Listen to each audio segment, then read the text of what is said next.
тем докладчику можно пояснить? Ну, президиум у нас представитель окружной администрации. Глава города находится на противоположных мероприятиях. Сегодня с 11 часов будет построение. По регламенту его место не занимает исполняющий обязанности? Ну, нам не давали приказа об исполняющей обязанности. Но глава в городе, он, в принципе, если быстро там, ну, как бы не справится, то глава может подъехать. То есть мы ожидаем? Ну, я не могу сказать, там мероприятие проводится под руководством, я так понял, главы Арсения Сергеевича Николаева, поэтому я не могу сказать, насколько они закончатся.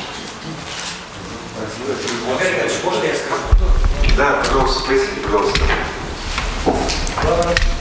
Глава находится на мероприятиях, связанных с противопатовыми мероприятиями, но вместе с главой республики. Если будут вопросы в адрес главы, я готов как первый заместитель ответить.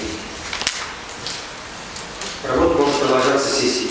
Ну, вчера, когда мы встречались с уважаемыми коллегами,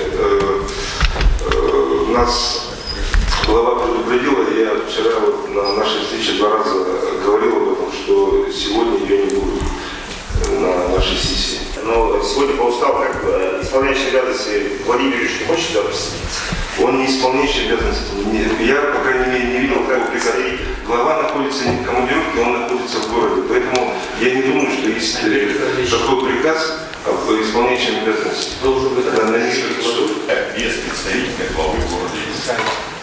Вот в этом вопрос. Хорошо, давайте мы наше правоуправление. Алексей Александрович, вы можете пояснить этот вопрос?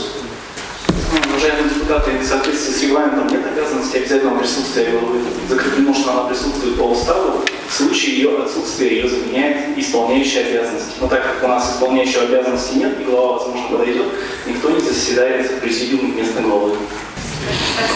Дело в том, что мы рассматриваем вопросы, которые главы должны быть, это изменение устав и корректировка бюджета. Я понимаю, когда иные вопросы, но это же особенный вопрос.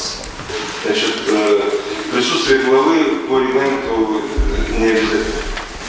Андрей Николаевич, может быть, мы сделаем перерыв для того, чтобы все-таки более подробно правовое управление Иркутской городской администрации, потому что, еще раз повторяю, у нас рассматриваются вопросы внесения изменений устав и корректировки бюджета. Вы хотите эти вопросы рассмотреть именно при участии главы, я так понимаю, да? Я так полагаю, я не знаю, что я хочу. Дело в том, что согласно уставу, такие вопросы должны, во-первых, рассматриваться при наличии 2/3 депутатов и при наличии представителя администрации городского округа Иркутска. Алексей Александрович, еще раз поясните, пожалуйста. Уважаемые депутаты, представители окружной администрации в зале присутствуют, поэтому это не является препятствием для рассмотрения нашего заседания этих вопросов. Уважаемые коллеги, Мое предложение прошу поставить на голосование. давайте вот предложение, пользуясь тем, что у нас есть в зале прокурор города Иркутска Владислав Владимирович Денисюк. Владислав Владимирович, вы можете прокомментировать? В регламенте городской думы такого обязательного требования, как обязательное участие главы города в заседании думы, не предусмотрено, в связи с чем ее явка здесь или участие не обязательно.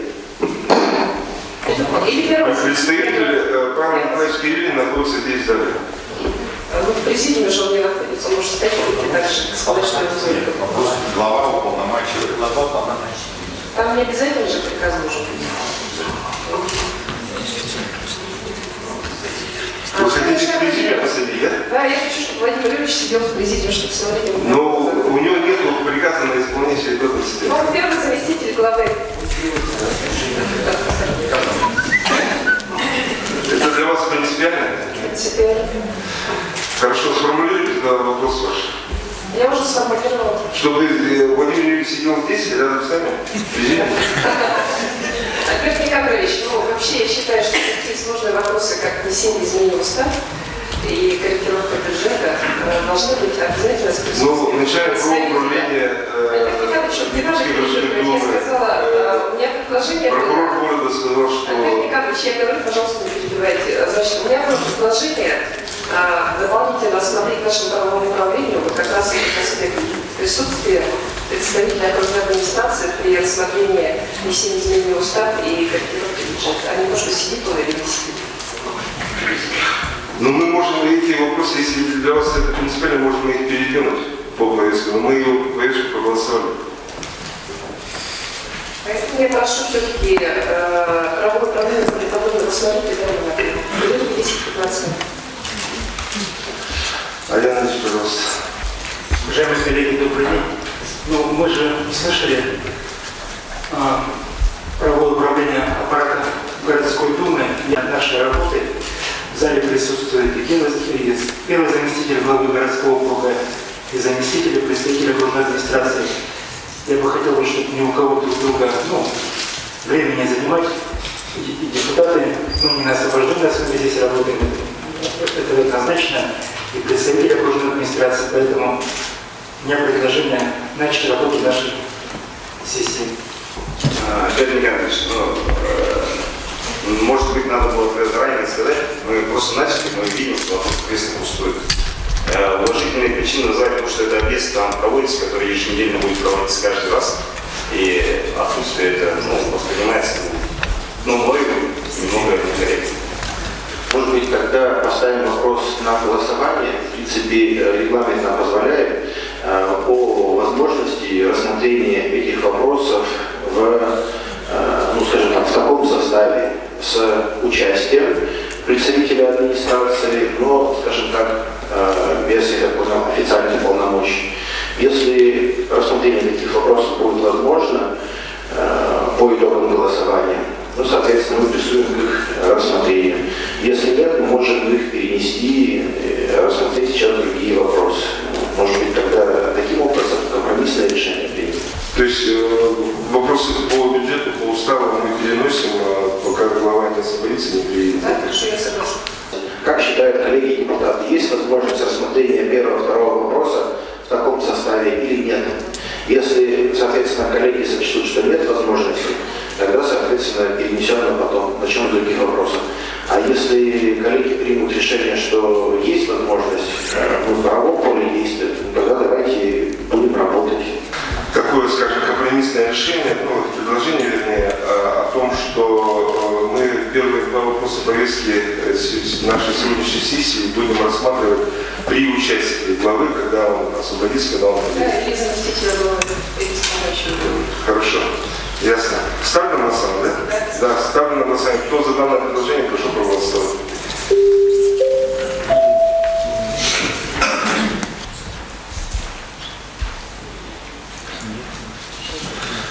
Решение принято.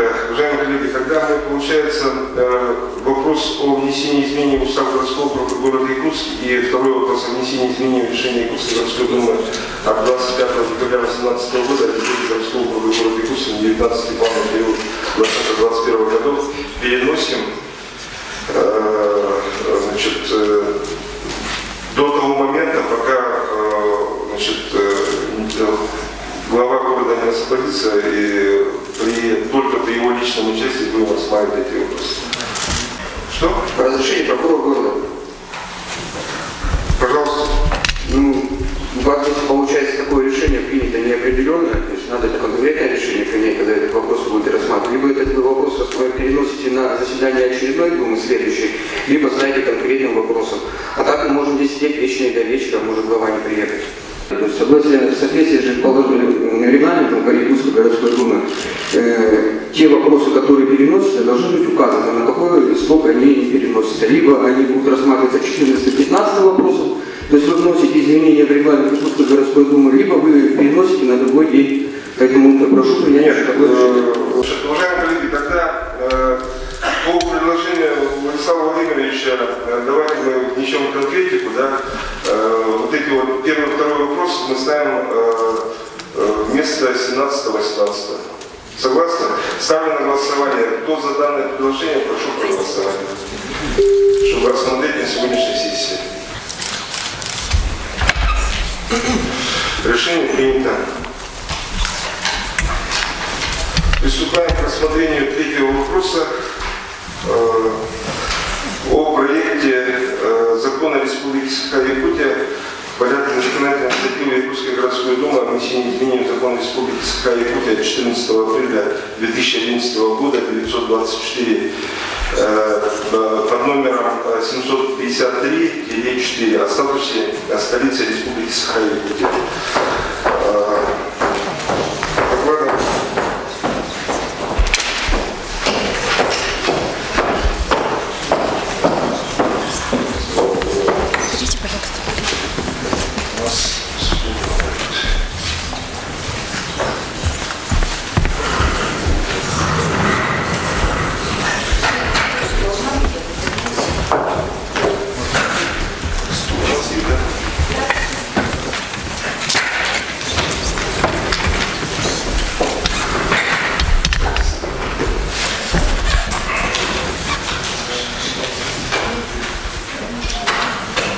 Глава подошла, вернулась. Значит, когда мы приступаем к рассмотрению первого вопроса. Решение может быть.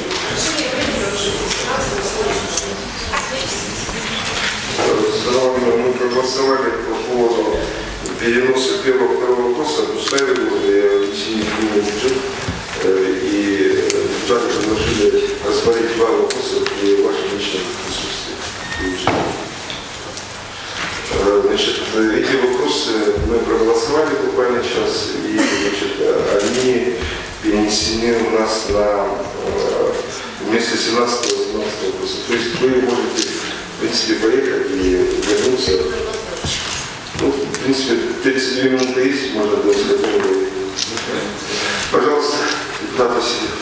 Уважаемые коллеги, ввиду того, что сейчас глава подошла, может быть, имеет смысл снова поставить вопрос на голосование по повестке и рассмотреть вопрос первого-второго. Уважаемые коллеги, значит, поступило предложение депутата Васильева Дениса Андреевича, значит, поставить те вопросы, которые мы сейчас перенесли, значит,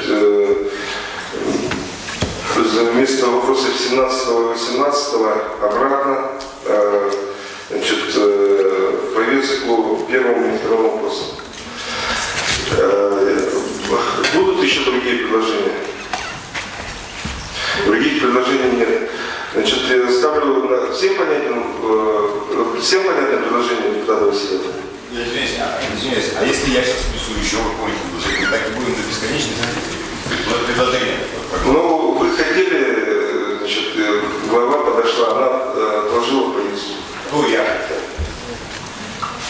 Вы говорите, я хотел. Я сказал, я сказал вы.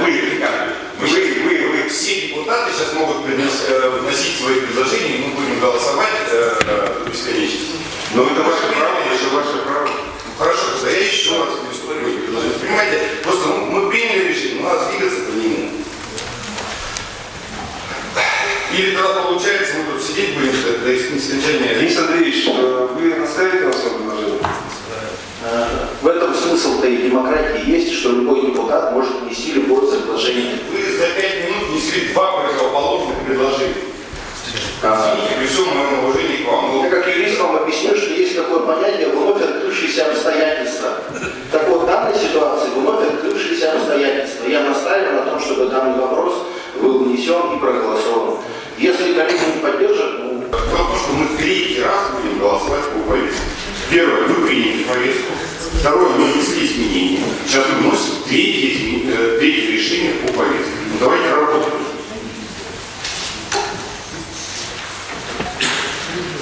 Значит, ну, в любом случае предложение поступило. Значит, я вынужден поставить это предложение на голосование. Значит, всем понятно предложение депутата Васильева? Ставлю на голосование предложение Васильева Дениса Андреевича, значит, перенести обратно, значит, эти два вопроса вперед.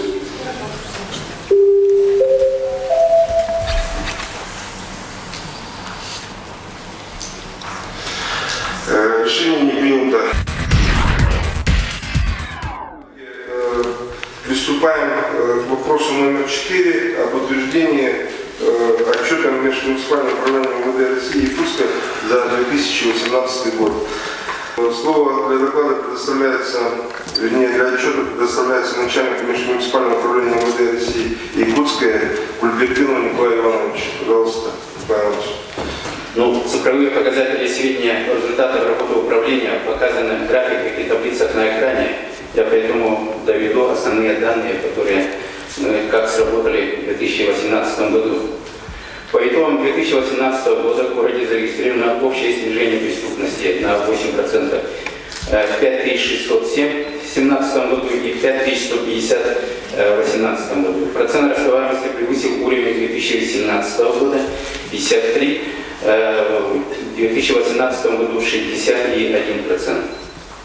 Вместе с тем отмечен рост тяжких, высокотяжких преступлений на 12%, с 1067 до 1198, а также преступлений, совершенных против жизни и здоровья, на 5%. Снижено количество преступлений средней тяжести на 17%, в абсолютных цифрах 2349 до 1942 и небольшой тяжести на 8%. Отмечу, что раскрыты все убийства с 38 до 29 снижение было, но все они раскрыты, все факты нанесения тяжких телесных повреждений с смертельным исходом тоже раскрыты. Это 20 фактов. Благодаря проведенному комплексу профилактических мероприятий мы добились снижения преступлений против собственности, совершенных на территории города Якутска. Это кражи на 14,5%, грабежи на 19,5%, разбои на 16,7% и угоны на 47,7%. В целом год мы во все городские отделы доставляем более 6 тысяч человек, которые находятся в нетрезвом состоянии. И конкретно мы их, то, что они находятся в алкогольном опьянении, должны зафиксировать, а это все, всех возим мы автодорожная 38, где находится наркологический диспансер. Поэтому в целом открытие нового наркологического кабинета в центре города, конечно, это разгрузило работу всех строевых подразделений.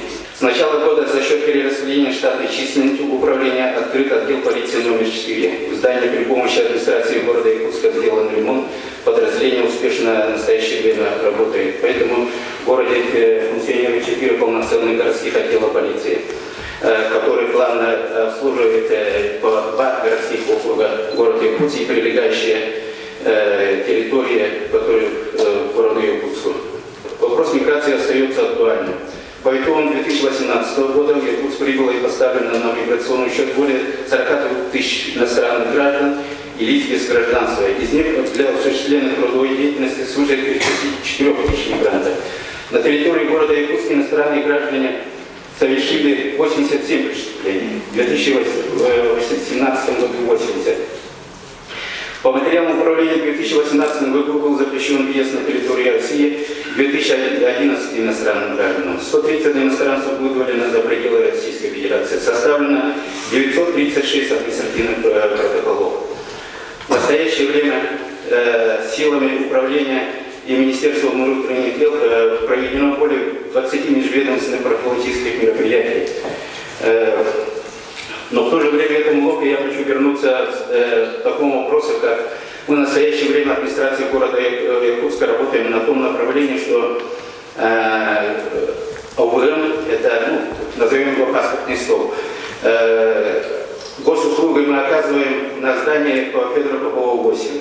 Здание находится на 2-м этаже, а госуслуги у нас как бы это по требованиям нужно хотя бы 1-й этаж. Поэтому администрации города мы взамен этого здания ищем здание в другом месте, и с этой стороны мы конкретно это ставили вопрос перед администрацией. Я думаю, что в этом отношении мы найдем поддержку.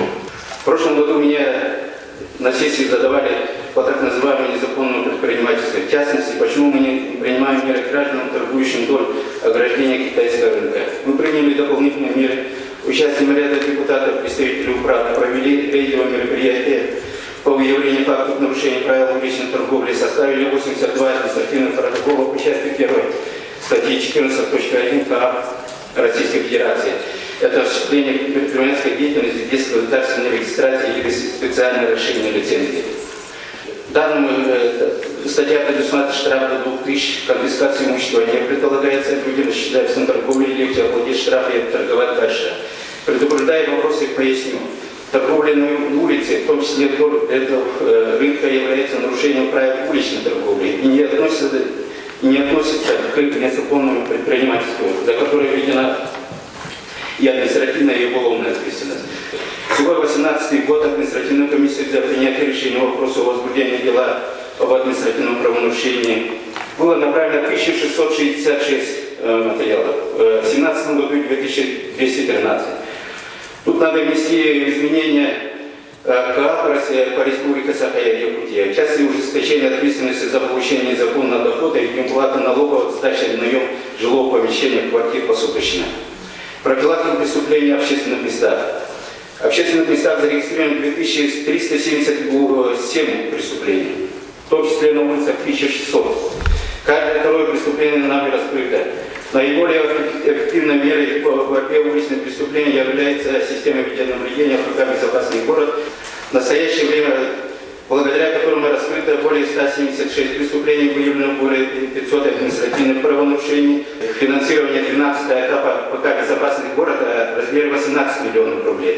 Но 10 миллионов у нас было урезано, но я думаю, что в будущем время еще не потеряно, теплые лето мы можем успеть еще 12-й этап провести. Это мы хотели установить видеонаблюдение в Сайсарском округе, который вызывает определенные вопросы с точки зрения и криминогенной остановки. Видеонаблюдение в жилых домах. В последнее время в жилых домах, конечно, начали ставить видеонаблюдение.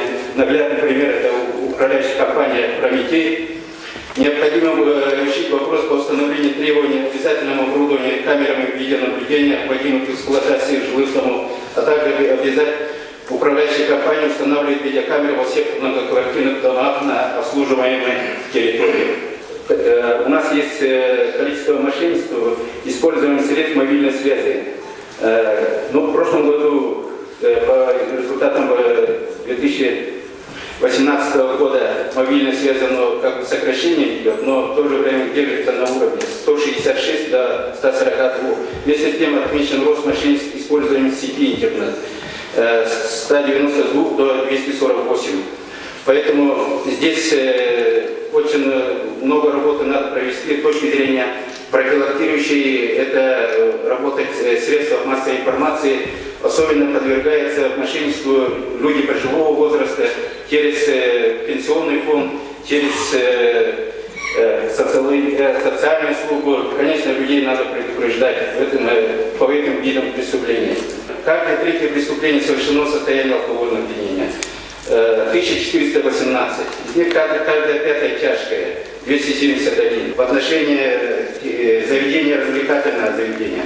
В городе находится 740 организаций, реализующих алкогольную продукцию. Из них 298 имеют лицензии.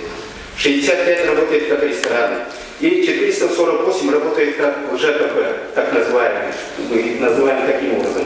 Наибольшее количество обращений в заведение к нам поступило с легендой 295, Зодиак 246, Сунгари 210, Ремикс 189, Приют Банкривой Козы 189, Макипа 103. Но в прошлом году административное расследование по части 3 статьи 14.17 нарушение требований производства или оборота этилового спирта, часть 3 это производство без соответствующей лицензии. Санкция по данной статье для юридического лица это штраф не менее 3 миллионов рублей, конфискация оборудования, транспортных средств и иных предметов, используемых для незаконного оборота алкогольной продукции, и приостановление действия этого заведения на 3 месяца. Это судом будет решаться. По медицинскому отрезвителю несколько слов хотел бы сказать. Извините, прошло 15 минут, да? Слайд, это я когда отчитывался перед Сайсарском округе, мне женщина конкретно сказала. Я специально пришла с этим. Где у нас так называемые, сейчас и как мы ее называем, вытрезвители? Почему ликвидировали на Крайнем Севере это важнейшее учреждение? Мы теряем людей.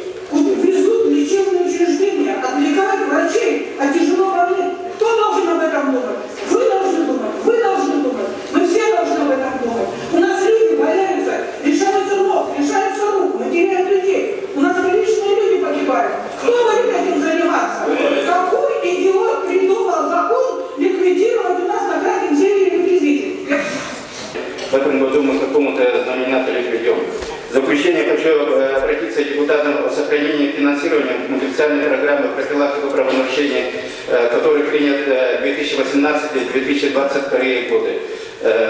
Я думаю, что все мероприятия у нас рассчитаны на обеспечение правопорядка и безопасности дорожного движения. Думаю, что эта программа будет работать и она будет соответствовать для обеспечения правопорядка в нашем городе. И это возможность увеличения количества участковых. Есть ли какие-то предпосылки в этом направлении, чтобы людям отвечать? В этом отношении я министру этот вопрос поставил. Мы в этом направлении идем более, так сказать, ну, можно сказать, наступательно. В каком отношении? Это 4-й городской отдел мы восстановили, скажем так, и у нас в этом отношении все городские отделы упорядочены, и в настоящее время при итогам, я думаю, что это апреля-мая, министр примет верное решение, и конкретно он нас всегда поддерживает. Я думаю, что это количество участковых у нас будет количественное отношение увеличено, скажем так. Хотели бы, чтобы участковые были действительно опытными и старшими по званию полицейскими.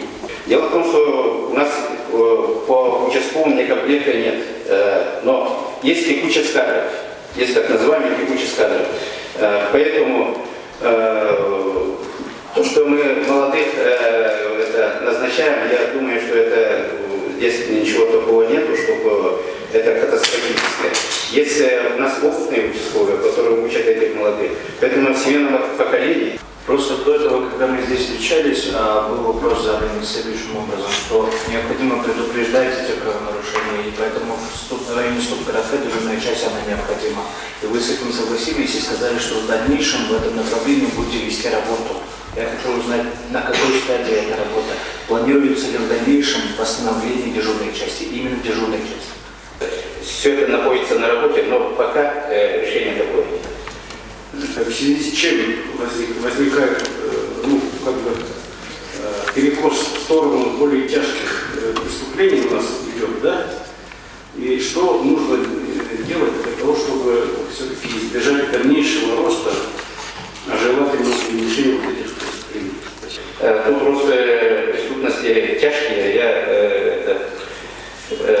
Мы анализ делали, это у нас, когда даже кража совершает, например, пластиковые карты, например, внутри находится сумма 5000 рублей. Приходит, банковата снимает эти деньги, когда последующим снятием банковской карты, это часть 3, 158, как квалифицирующая идет. 150 тяжкое преступление. Раньше такого не было. Это с точки зрения мобильного мошенничества, ужесточения, точки зрения привлечения, в смысле арестов, все эти вопросы законодатели вот такое решение приняли, поэтому у нас это пошел искусственный вопрос преступности тяжких с этой точки зрения. Поэтому в этом отношении, что это вызывает определенное беспокойство и выходит за контроль, такого сказать нельзя. Поэтому я думаю, что это анализы держим всей этой ситуации. Поэтому тот, который анализ есть, мы тоже все вам предоставим. Предлагается принять проект решения по данному вопросу у вас имеется. Предлагается принять его за основу. Прошу проголосовать. Решение принято. Какие будут предложения по данному проекту решения? Поступило предложение принять в целом. В рамках ставлю на голосование принятие проекта решения в целом. Решение принято. Спасибо, Николай Иванович. Вы можете быть свободны. Предоставляется начальнику управления архитектуры и градостроительной политики главному архитектору города Иркутска Сергееву Семенову Афанасьевичу. Добрый день, Андрей Николаевич, уважаемые депутаты.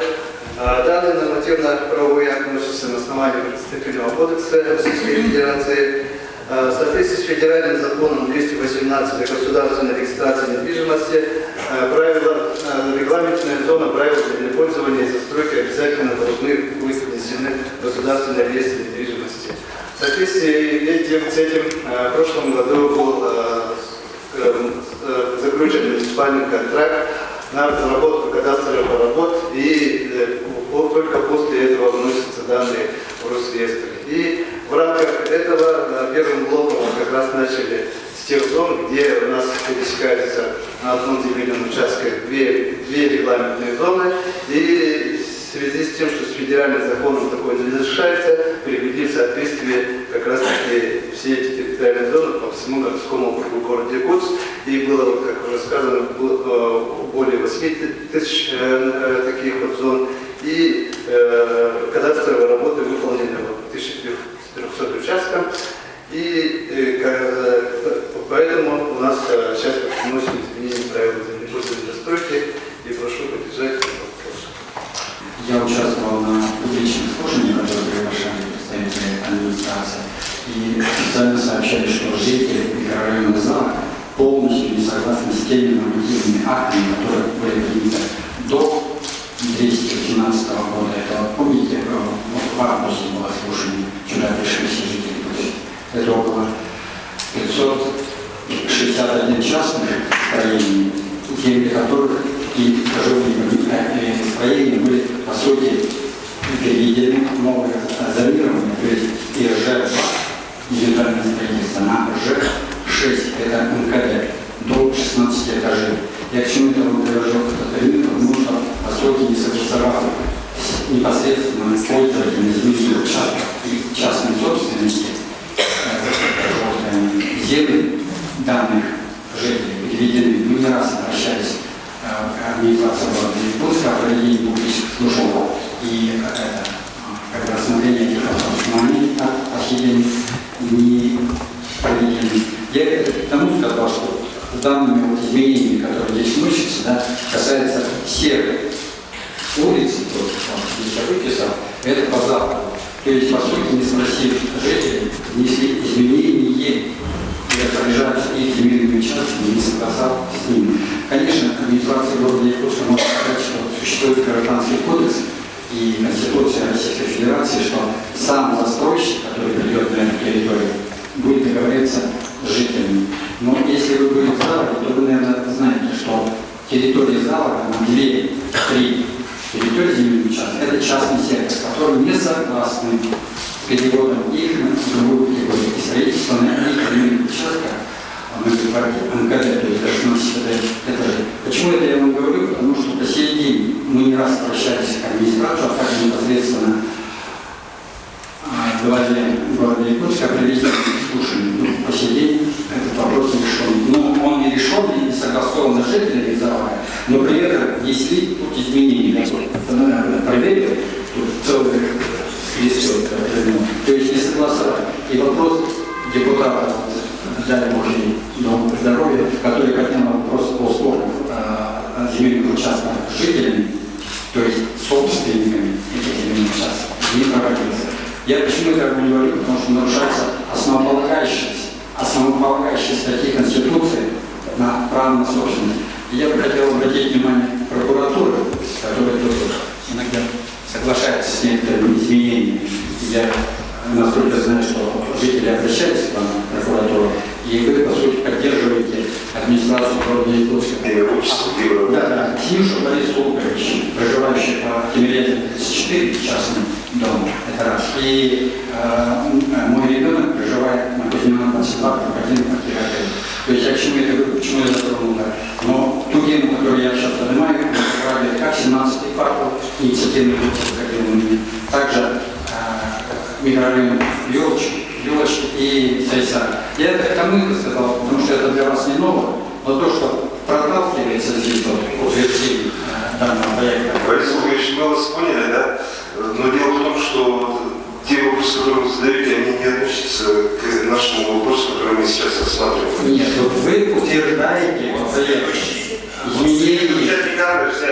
Пожалуйста, Владимир Ильич. Да, в данном вопросе, вот 8 номером, мы рассматриваем те участки, которые попали две зоны действия территориальной зоны, то есть там жилой, лесной, рекреационный, жилой, лесной, садовый.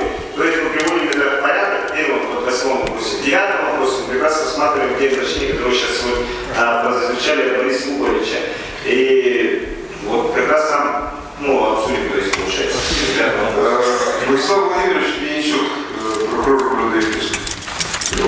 Да, я вас уверяю в том, что прокуратура города Якутска не принимает незаконных решений, а действует строго в соответствии с федеральным законодательством. Если у вас какие-то есть имеющие данные о том, что органы прокуратуры подтверждены судебными решениями, вступившими в законную силу, или решением вышестоящего прокурора о том, что прокуратура города Якутска приняла эти незаконные решения, прошу представить. В противном случае я прошу вас так не говорить. Спасибо. Проект решения по данному вопросу у вас имеется. Предлагается принять его за основу. Прошу проголосовать.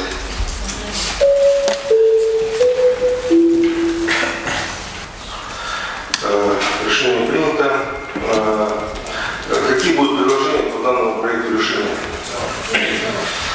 Поступило предложение принять в целом. Ставлю на голосование принятие проекта в целом.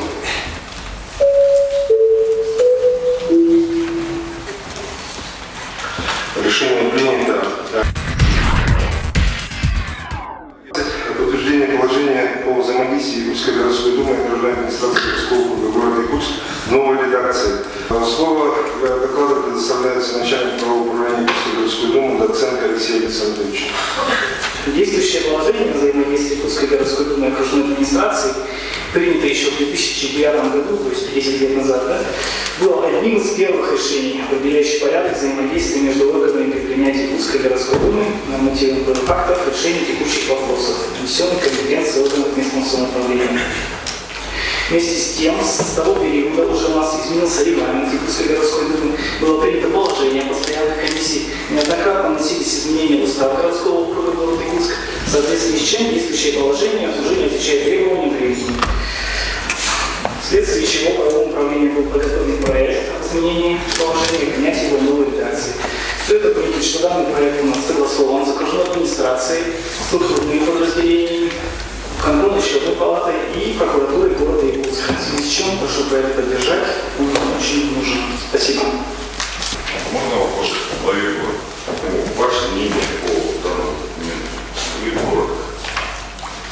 Разговор, что, конечно, возникают вопросы у меня, поскольку и правовым комитетом, и моим заместителем, руководителем аппарата официальных представителей окружной администрации данный нормативный акт был согласован, конечно, присутствие инициатора проектов на каждом заседании постоянных комиссий мне представляется довольно сложным, поскольку по существующей практике не первый год инициатором всех проектов является глава городского округа города Якутск. Поэтому здесь нам надо будет посмотреть, в принципе, инициаторами проекта могут выступать разные лица, как структурные подразделения, так и какое-то население города Якутска, поэтому здесь нам, видимо, в местах согласования кто является инициатором проекта нормативного акта. По сценариям верное замечание, но поскольку речь идет о проекте, я, в принципе, считаю, возможно согласиться, поскольку мне иногда сценарий приносят в день проведения мероприятия. Ну, мы, как все здесь не первый год на комиссии, поэтому, полагаю, понимаем, о чем идет речь. В целом, подождите. Проект решения по данному вопросу у вас имеется. Предлагается принять его за основу. Прошу проголосовать.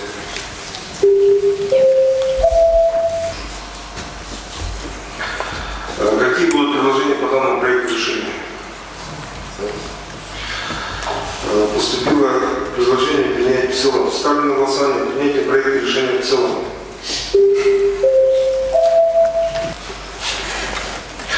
Решение принято.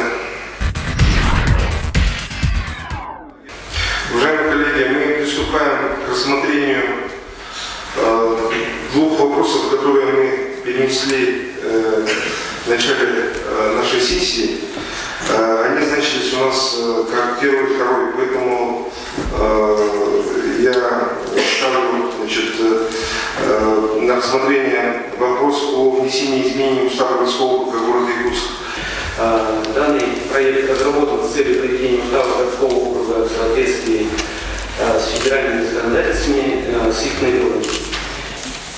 Выступление. Хорошо. Ну, как я уже сказал, проект решения по данному вопросу у вас имеется. Предлагается принять его за основу.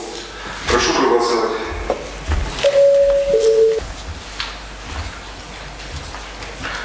Какие будут предложения по данному проекту решения?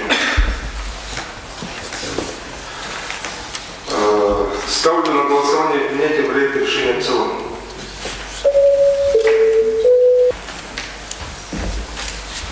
Решение принято.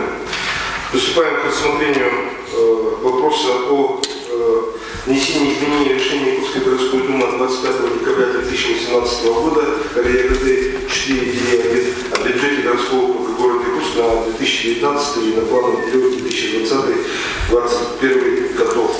Слово для доклада представляется начальнику департамента финансов управления администрации города Якутска Максимовой Ольге Николаевне. Уважаемый Алексей Александрович, Светлана Владимировна, уважаемые депутаты. Проект решения Якутской городской думы о внесении изменений в решение о бюджете городского округа города Якутск на 2019 год и на плановый период 2020 и 2021 году предусматривает изменения доходов, расходов и источников финансирования дефицита бюджета городского округа на 2019 и 2021 годы. По доходам бюджета городского округа города Якутск изменения затрагивают безвозмездные поступления из госбюджета Республики Саха-Якутия в соответствии с доведенными уведомлениями. На 2019 год в целом увеличивается на 5 миллионов 192 тысячи рублей, в том числе уменьшаются субсидии на 2 миллиона 836 тысяч рублей. При этом увеличиваются субсидии на поддержку субъектов малого и среднего предпринимательства по присмотру и уходу за детьми дошкольного возраста в сумме 5 миллионов 687 тысяч. Увеличивается субсидия на организацию отдыха детей в калькулярное время. И будет уменьшение субсидии на проведение комплексных кадастровых работ в рамках федеральной целевой программы в сумме 9 миллионов 62 тысячи рублей. При этом увеличиваются субвенции на общую сумму 8 миллионов 28 тысяч рублей. Это субвенция на выполнение переданных полномочий по госстандарту по дошкольному образованию в сумме 44 миллиона 907 тысяч рублей. Увеличивается также субвенция на выполнение отдельных полномочий по сельскому хозяйству на 247 тысяч. И будет запланировано уменьшение субвенции по предоставлению жилых помещений детям-сиротам на сумму 37 миллионов 162 тысячи рублей. На 2020 и 2021 годы уменьшение планируется по субсидиям, соответственно, на 17 миллионов рублей и на 2 миллиона рублей на проведение комплексных кадастровых работ в рамках федеральной целевой программы развития единой государственной системы регистрации прав и кадастрового учета недвижимости. В программу муниципальных гарантий городского округа на 2019 год предлагается включить дополнительно следующих принципалов. Это МУП жилкомсервис суммой гарантии 25 миллионов рублей сроком на 3 года с целью гарантирования на приобретение спецтехники для осуществления производственной деятельности с правом и крестного требования. АО КПК Якутия суммой гарантии на 100 миллионов рублей сроком на 3 года с целью гарантирования на пополнение оборотных средств на увеличение объемов производства и реализации с правом и крестного требования. Учитывая данные изменения, в разделе 2 программы муниципальных гарантий на 2019 год и на плановый период уточняются общие объемы бюджетных ассигнований, предусмотренных на исполнение муниципальных гарантий по возможным гарантийным случаям. По источникам финансирования дефицита бюджета на 2019 год, кроме увеличения на сумму остатков средств на начало года на счете местного бюджета в размере 46 миллионов 598 тысяч рублей, предлагается уточнение сумм в разрезе источников финансирования дефицита дефицита бюджета с учетом фактического исполнения долговых обязательств по муниципальным гарантиям по состоянию на начало года и внесенных изменений в программу муниципальных гарантий на 2019 год, а также уточнением периодов привлечения кредитов от кредитных организаций и бюджетного кредита из государственного бюджета республики в 2019 году. Таким образом, дефицит местного бюджета на 2019 год составит 695 миллионов 864 тысячи рублей, или это 8,6% от общего объема собственных доходов местного бюджета, что соответствует тем требованиям, которые установлены статьей 92.1 Бюджетного кодекса Российской Федерации. По источникам финансирования дефицита бюджета на плановый период. В связи с уточнением источников на 2019 год планируется также изменение источники плана периода в части муниципальных инвестиций и муниципальных гарантий. При этом общий объем размера дефицита бюджета остается неизменным и в размере 5% от общего годового объема собственных доходов местного бюджета. Учитывая все изменения по долговой нагрузке, размер верхнего предела муниципального долга городского округа составит на 1 января 2020 года 3 миллиарда 539 миллионов рублей и увеличивается до 43,6%. На 1 января 2021 года 3 миллиарда 694 миллиона рублей и увеличивается до 43,7%. И на 1 января 2022 года 3 миллиарда 848 миллионов рублей остается почти на том же уровне. При этом предельный объем муниципального долга составит на 2019 год 5 миллиардов 218 миллионов рублей, увеличивается на 1,1%.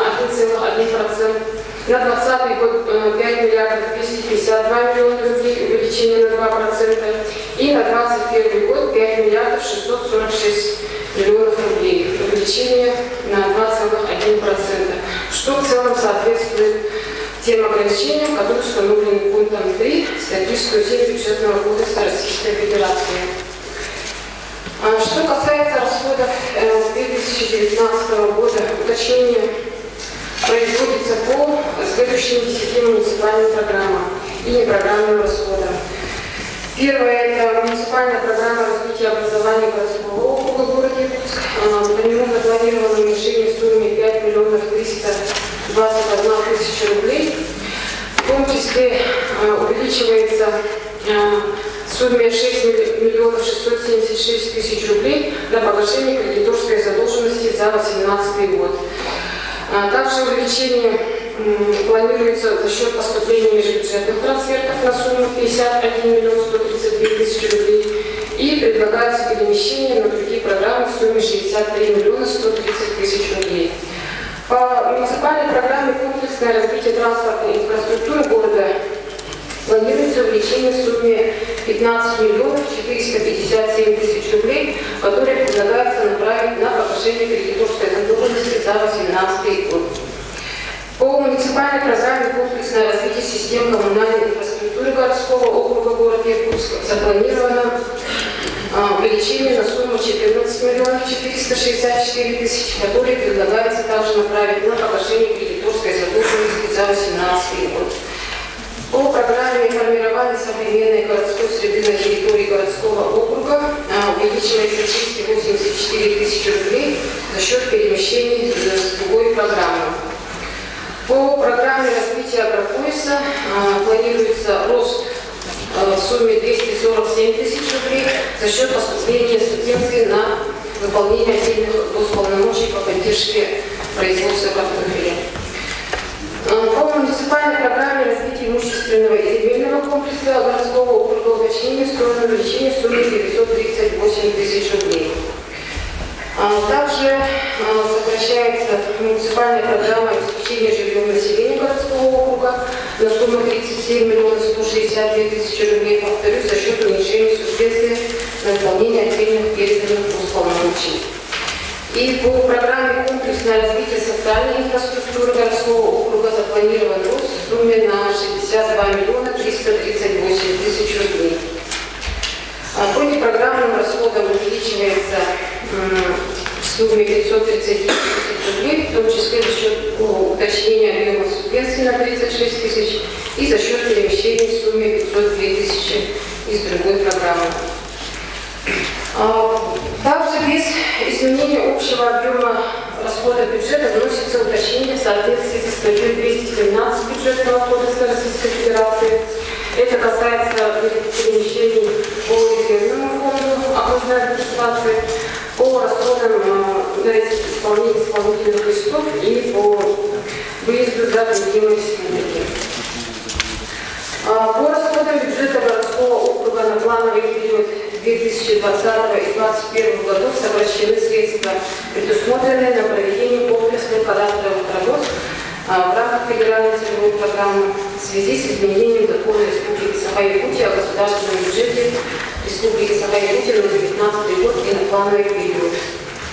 По тексту проекта решения, кроме основных параметров бюджета, вносятся изменения и дополнения в статьи 4, 4.1, 5 и 5.1 в части уточнения наименования субсидий в соответствии с утвержденными порядками. Пожалуйста, Светланович. Здравствуйте. Можете, пожалуйста, сказать, на какой стадии решения находится вопрос о изыскании средств для финансирования работы студентов летнего периода? Ну, пока этот вопрос находится в работе, скажем, да, на сегодняшний день скажу, что у нас экономия средств за месяц текущего года составила 7 миллионов 300 тысяч рублей, которые были направлены на соответствующие отрасли решением комиссии с участием депутатов Якутской городской думы. И вот последняя у нас сумма набралась на 7 миллионов 15 тысяч рублей. Пока мы еще не рассматривали. Ну, как сказать, есть первоочередные расходы, которые у нас на вопросы местного значения по Конституции положены. Будем рассматривать в первую очередь. Сейчас у нас планируется и повышение заработной платы, первоочередные расходы. Поэтому посмотрим в течение года. На самом деле вопросов достаточно много, но мало денег, да? Все мы прекрасно понимаем. Вот. Но в любом случае, хотелось бы напомнить и, скажем так, ввести к исполнению это те протокольные поручения, которые мы на сессии, скажем так, в реестрах преобразовали. Понятно, там исполнение в течение 2019 года, но в любом случае, на самом деле, на комиссии, по крайней мере, четкого понимания, как эти поручения совместно с окружной администрацией, совместно с Якутской городской думой будут исполнять, я, по крайней мере, не услышал. Второй момент, то, что касается вот сферы ЖКХ. Я вот не понимаю, почему, и в том числе ваши комментарии были, да, почему финансовый блок постоянно сравнивает финансирование сферы ЖКХ 18-19, да? То есть, что это за константа, с которой мы должны почему-то сравнивать 19 год, как финансировался в 19 и с 18.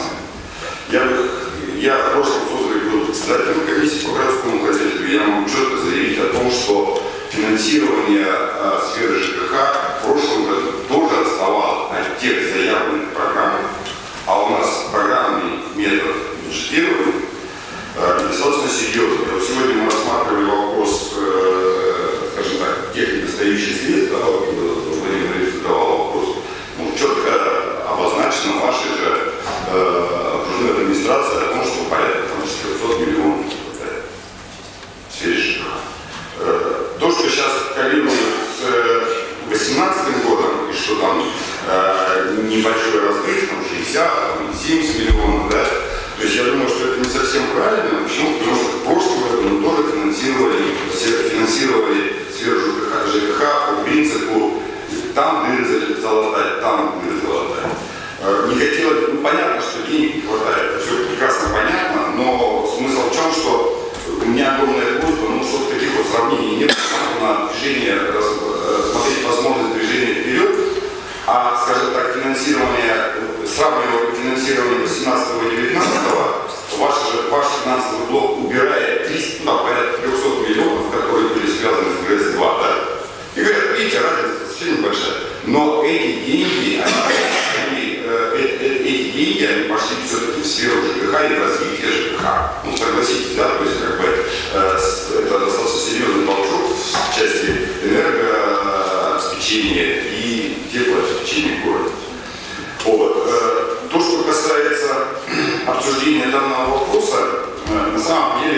некоторые моменты все-таки и вопросы депутатами задавались. Скажем, почему не рассматривались вопросы финансирования тех мероприятий, которые требуются, скажем так, буквально сейчас. Как пример, это финансирование из того же протокольного поручения, летних детских садов, которые в июне, в конце июня они будут заезжать, там вопросы видеонаблюдения и приобретения тех или иных материальных ценностей. Вопрос котельной Кангалас, конечно, я думаю, что на самом деле он не проект не сегодняшнего года, не вчерашнего, это третий год мы пытаемся профинансировать. В любом случае, конечно, надо рассмотреть. Вопрос рекультивации полигона. Причем не только основного, но и те, которые находятся в пригороде. Но, знаете, прозвучало, в том числе, по-моему, у вас, что где-то голословно или неэффективно ставятся вопросы по сфере ЖКХ. Я где-то в части в этой соглашусь с вами. Поэтому буквально 26 числа этого месяца будет проведена совместная комиссия с комиссией по городскому хозяйству, где, скажем так, посмотрим те болевые точки или те, скажем так, проблемы, которые надо решать буквально в этом году. Понятно, что мы пригласим и ваших экономистов, и финансистов, и вместе, скажем так, посмотрим. Но, в принципе, оно понятно сейчас, что нам надо задуматься о том, чтобы те программы, которые на сегодняшний день действуют в сфере ЖКХ, и которые мы и в прошлой администрации недофинансировали, и сейчас недофинансируем, что их надо корректировать с теми возможностями, которые у бюджета есть. Лучше будет четко понятно, что мы делаем в 19, 20, 21, чем мы говорим о том, что мы финансируем на самом деле разрывы по 300-400 миллионов. Тем более, скажем так, бюджет в принципе понятен 20-21 года. То есть у меня предложение, что все-таки вашим экономистам будет рассмотреть вопрос корректировки тех программ, которые на сегодняшний день существуют.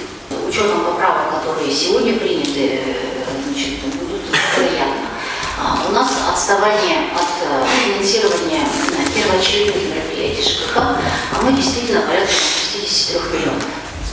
63. Да? Что в принципе делается не для того, чтобы показать, как хорошо, а делается для того, что ситуация не хуже, чем в прошлом году, во-первых.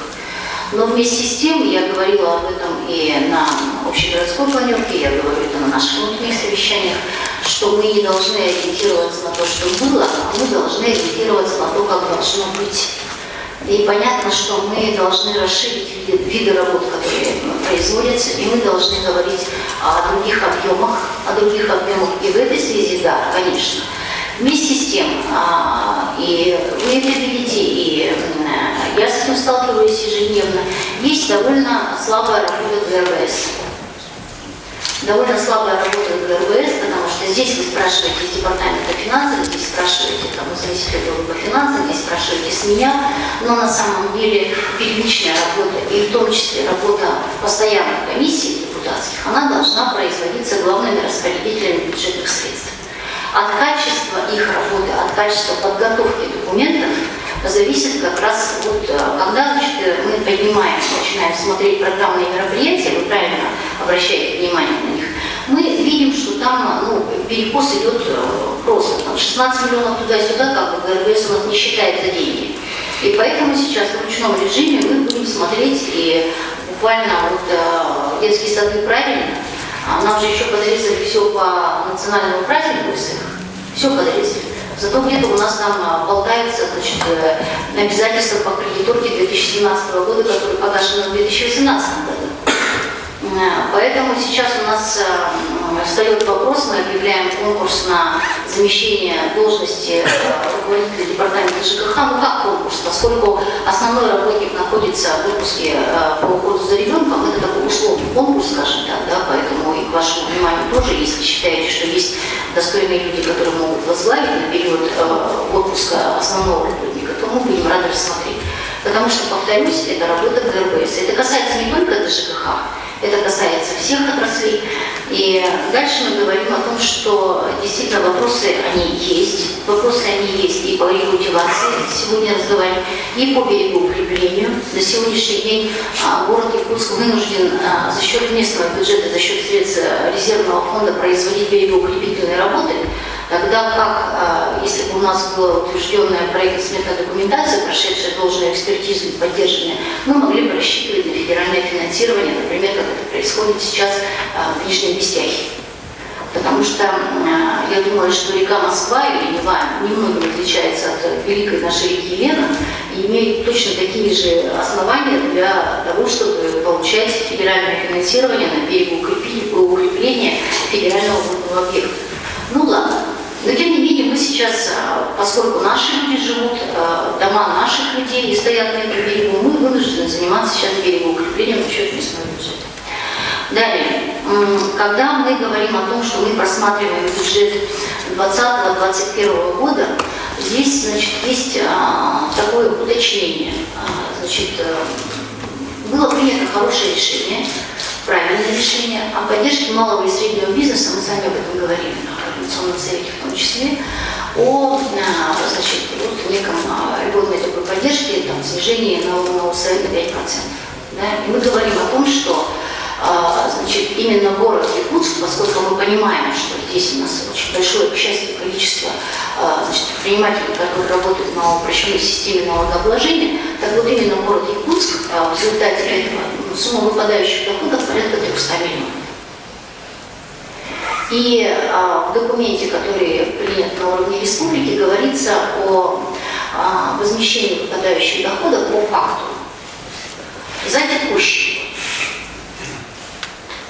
Как мне говорят значит, специалисты нашего департамента финансов, как бывшие работники департамента межбюджетных отношений Министерства финансов, что в конце года спасибо, если нам перепадет 100 миллионов. И то, если мы с вами будем настойчивы, посчитаем все как нужно. Но ни о каком возмещении наших с вами выпадающих доходов на 2020 и 2021 год пока речи не будет. То есть минус 300. А мы помним про дороги, мы помним про то, что мы выплачиваем по КЧП-1. И сейчас у нас ведь еще история какая, что мы должны все-таки школы-то строить, дома строить, поэтому как перспективная задача вот такая. И мы и в следующем году будем значит, дорогами заниматься, и через год будем заниматься дорогами.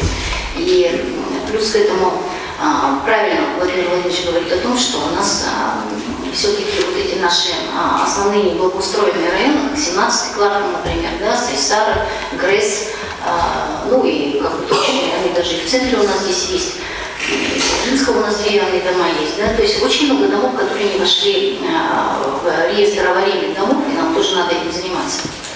Нам тоже надо этим заниматься, и когда мы в качестве эксперимента осенью 2018 года хотели провести канализацию в отдельно взятых дворах 17-го квартала, люди начали беспокоиться о том, что мы хотим провести канализацию для того, чтобы не признавать их аварийными и не сносить их. То есть есть вот такая вот психология в людей. Конечно, когда они ожидают, когда они ждут, они купили жить. На 17-м квартале люди мебель купили в ожидании новых квартир. И поэтому сейчас там ситуация довольно напряженная. У нас с вами в собственной муниципальной программе ну, порядка 70-80 миллионов на переселение из ветхого аварийного, да, собственной программы. Я думаю, что на самом деле, и сейчас мы работаем над тем, что значит, есть же законопроект в Государственной Думе проходит согласование, инициатива о создании региональных фондов реновации.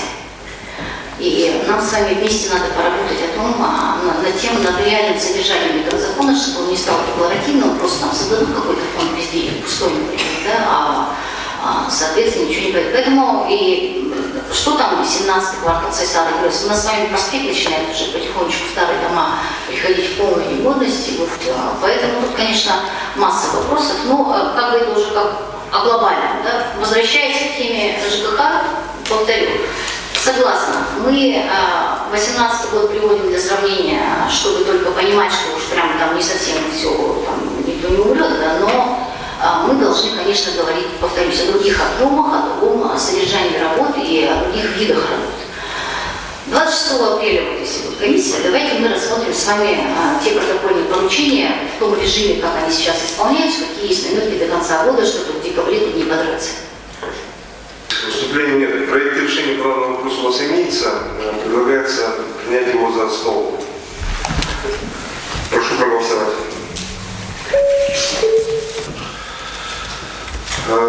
Какие будут предложения по данному проекту решения? Поступило предложение в целом. Ставлю на голосование принятие проекта решения в целом. Еще нет. Решение принято. Уважаемые коллеги, вот теперь повестка исчерпана. Спасибо всем за работу. Приглашенные могут быть свободны. Депутатов попрошу остаться.